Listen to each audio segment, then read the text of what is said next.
Hello, welcome to knowledge hub. Knowledge hub के इस video में आपका स्वागत है। आज के इस मॉक टेस्ट में हम पुनः दक्षिण भारतीय इतिहास से संबंधित प्रश्नों को हल करेंगे। यह इस श्रृंखला का दूसरा वीडियो है। इससे पहले दक्षिण भारत के इतिहास से संबंधित एक वीडियो अपलोड किया जा चुका है जिसमें 40 प्रश्न थे। तो शुरू करते हैं आज का वीडियो।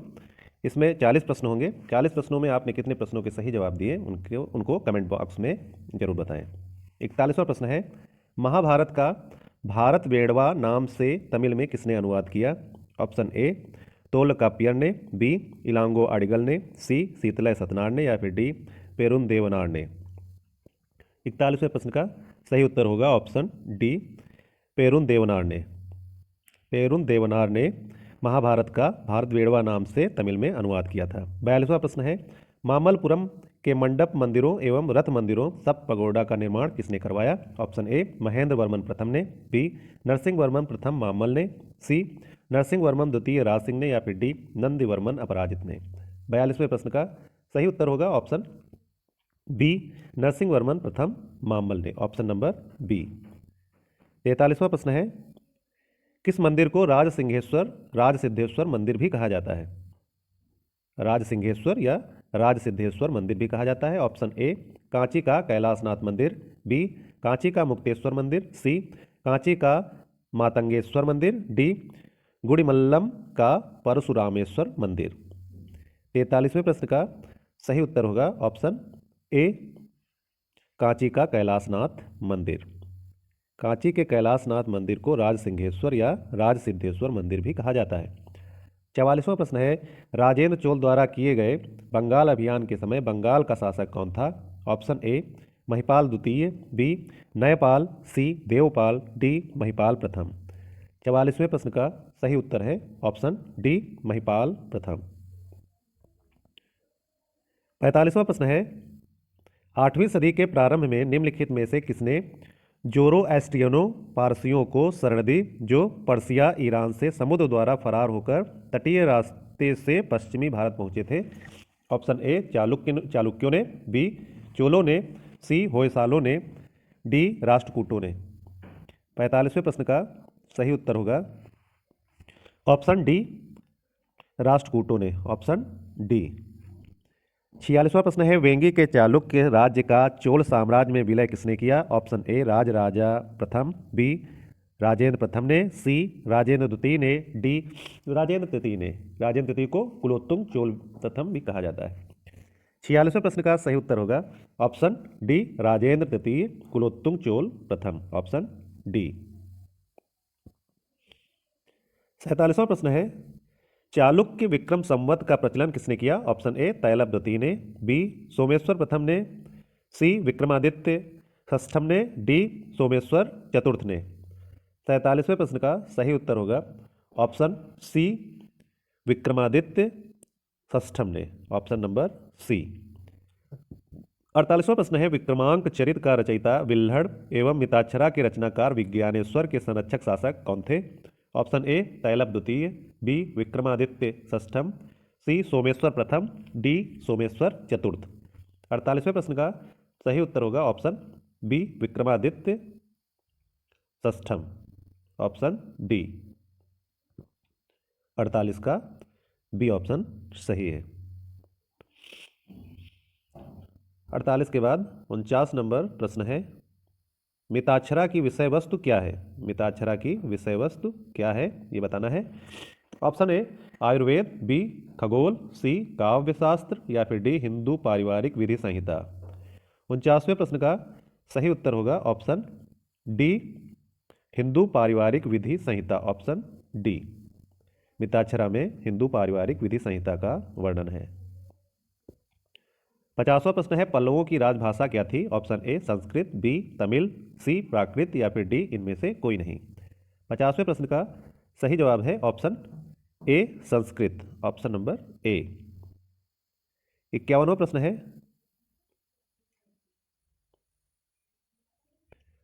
गोपुरम मुख्य द्वार के प्रारंभिक निर्माण का स्वरूप सर्वप्रथम किस मंदिर में मिलता है?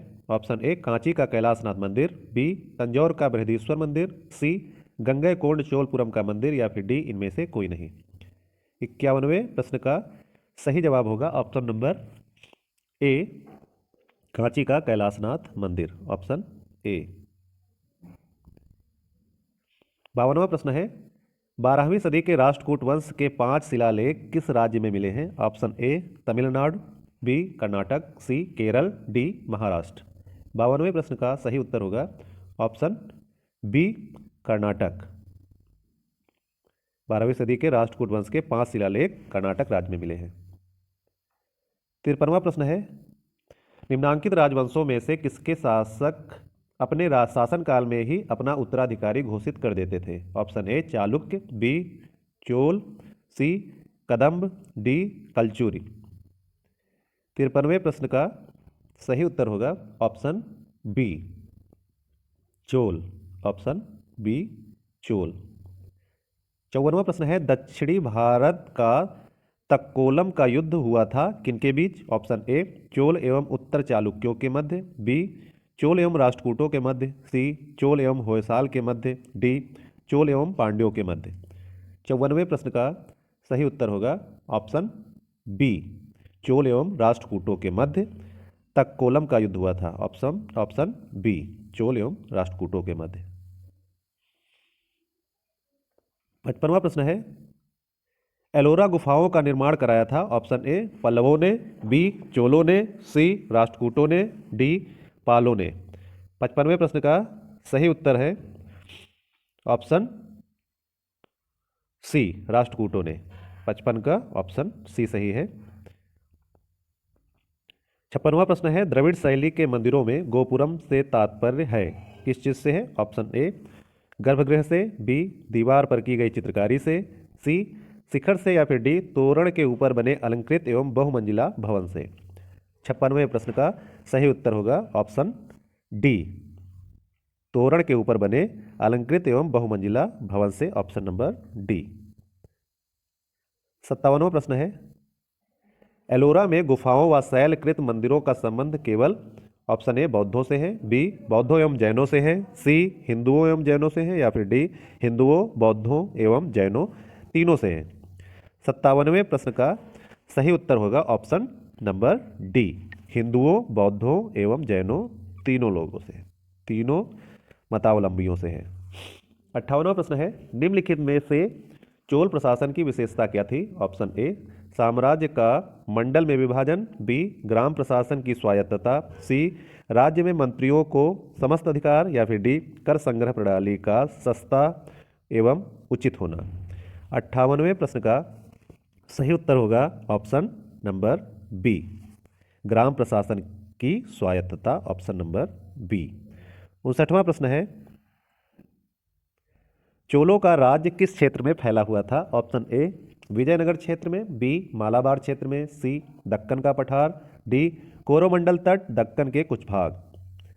59वें प्रश्न का सही जवाब होगा ऑप्शन नंबर डी कोरोमंडल तट और दक्कन के कुछ भागों पर चोलों का राज्य फैला हुआ था।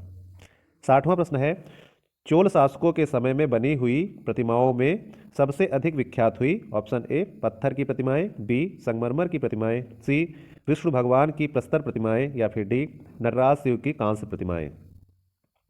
60वें प्रश्न का सही उत्तर होगा option number D Nataraja Shiva की कांस्य प्रतिमाएं, ऑप्शन नंबर डी। 61वां प्रश्न है, चोल युग प्रसिद्ध था किस चीज के लिए? ऑप्शन ए धार्मिक विश्वास के लिए, बी ग्रामीण सभाएं, सी राष्ट्रकूटों से युद्ध, डी लंका से व्यापार। 61वें प्रश्न का सही जवाब होगा ऑप्शन नंबर बी ग्रामीण सभाएं, ऑप्शन नंबर बी। 62वां प्रश्न है,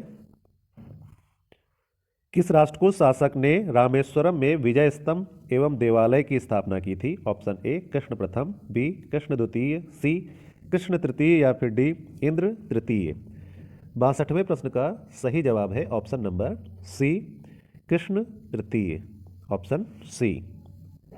63वां प्रश्न है, वेनिस यात्री मार्को पोलो 1288 से 1293 के पांड्य राज्य के भ्रमण के समय वहां का शासक कौन था? Option A Maravarman Kulasekhara, B Jatavarman Sundara Pandya, C Jatavarman Kulasekhara, D इनमें से कोई नहीं। 63वें प्रश्न का सही उत्तर होगा option number A, Maravarman Kulasekhara. Option number A. 64वां प्रश्न है,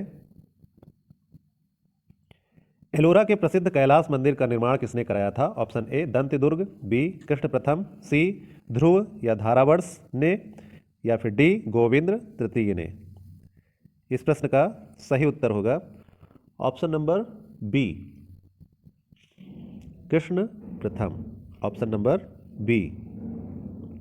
65वां प्रश्न है, किसने मान्यखेत या मालखेद को राष्ट्रकूट राज्य की राजधानी बनाई? ऑप्शन ए धारावर्ष ने, बी अमोघ वर्ष ने, सी कृष्ण प्रथम ने, या फिर डी गोविंद तृतीय ने।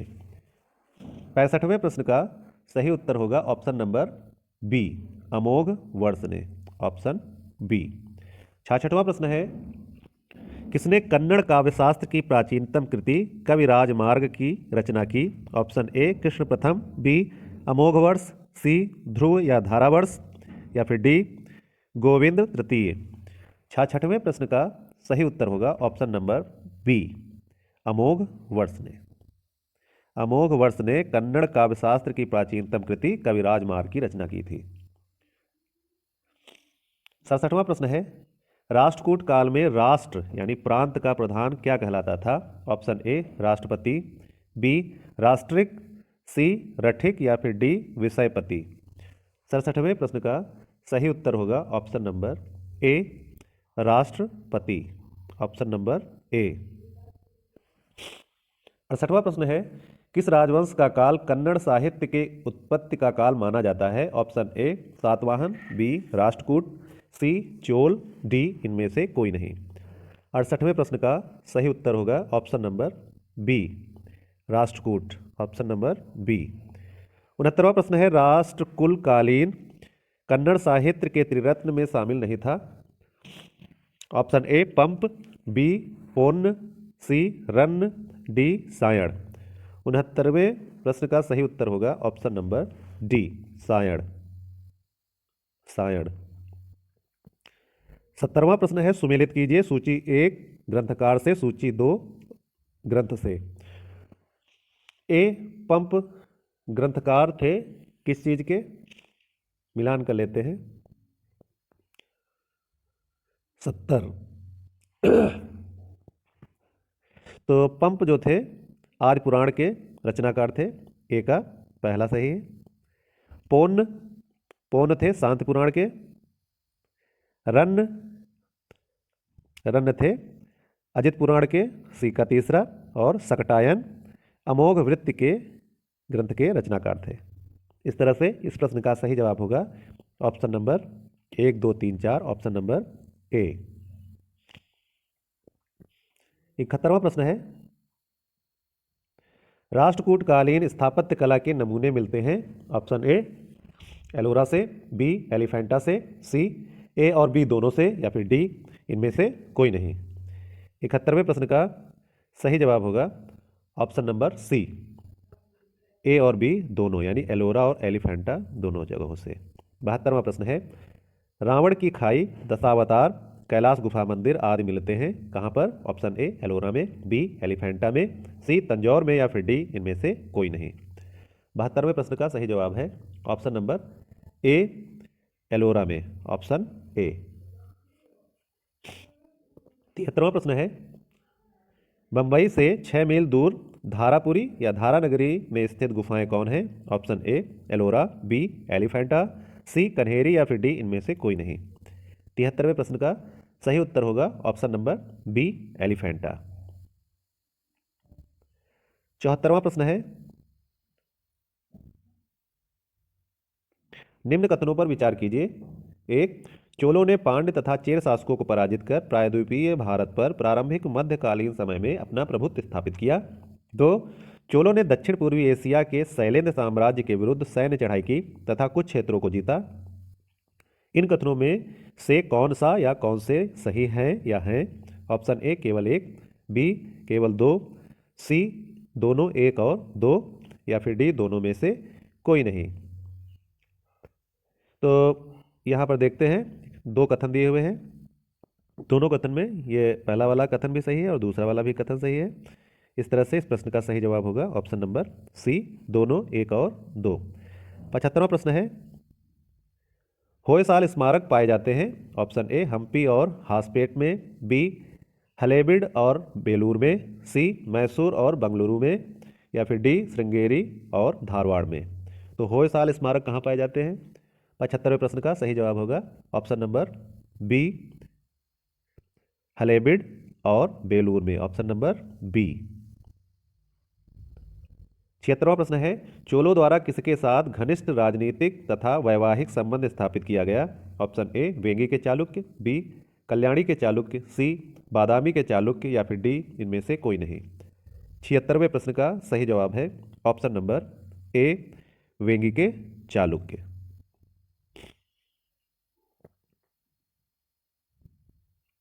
77वां प्रश्न है, चोल काल में निर्मित नटराज की कांस्य प्रतिमाओं में देवाकृति प्रायः कौन सी है, किस प्रकार की है?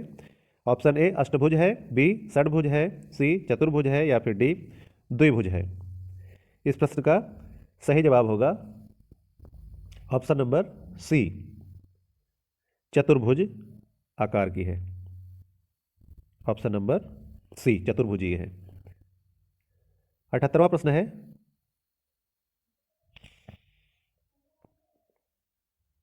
चोल साम्राज्य का संस्थापक है? Option A Vijayalaya, B Aditya प्रथम, सी राजराजा प्रथम, डी राजेंद्र प्रथम। 78वें प्रश्न का सही जवाब होगा ऑप्शन नंबर ए विजयालय। चोल साम्राज्य के संस्थापक थे विजयालय। 79वां प्रश्न है, सुगंध वृत्त यानी करों को हटाने वाला की उपाधि किस चोल शासक ने धारण की? ऑप्शन ए राजराजा प्रथम ने, बी राजेंद्र प्रथम ने, सी राजेंद्र तृतीय ने, जिन्हें कुलोत्तुंग चोल प्रथम भी कहा जाता है, और या फिर ऑप्शन डी इनमें से कोई नहीं। 79वें प्रश्न का सही उत्तर होगा ऑप्शन नंबर सी राजेंद्र तृतीय यानी कुलोत्तुंग चोल प्रथम ने। 80 नंबर प्रश्न है, सुमेलित कीजिए सूची 1 को सूची 2 के साथ। सूची 1 में ग्रंथ दिए हुए हैं और सूची 2 में उनसे संबंधित ग्रंथकार, तो मिलान कर लेते हैं। तो पेरियर पुराणम ग्रंथ के ग्रंथकार हैं सेक्किलार, ए का पहला सेक्किलार। वीर सोलियम इस ग्रंथ के ग्रंथकार हैं बुद्धमित्र, बी का दूसरा। कलिंग तुप्परणी के ग्रंथकार हैं जय गोंदन, सी का तीसरा। इस तरह से 80 नंबर प्रश्न का सही उत्तर होगा ऑप्शन नंबर 1, 2, 3, ऑप्शन नंबर ए। इसी के साथ ये 40 प्रश्न हो गए। आपने इन 40 प्रश्नों में कितने प्रश्नों के सही उत्तर दिए कमेंट सेक्शन में लिख के बताएं, और इन प्रश्नों में किन उत्तरों से आप संतुष्ट नहीं हैं उनके बारे में भी आप कमेंट सेक्शन में लिख सकते हैं, क्योंकि सुधार की संभावना हर जगह रहती है, गलतियाँ हो सकती हैं। तो जल्द ही मिलते हैं अगले वीडियो में, तब तक के लिए धन्यवाद, नमस्कार।